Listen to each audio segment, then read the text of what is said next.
สักวันต้องจบลงและชีวิตก็คงกลับไปเหมือนเก่า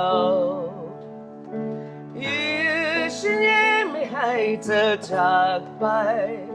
เธอช่วยรั้งเอาไว้เธอไม่ไปจากเราพยายามจะลืมเท่าไรแต่ว่าใจมันยังไม่ยอมที่จะรับชีวิตของฉันมันหมดความหมายจึงอยากจะขอเขาร้อง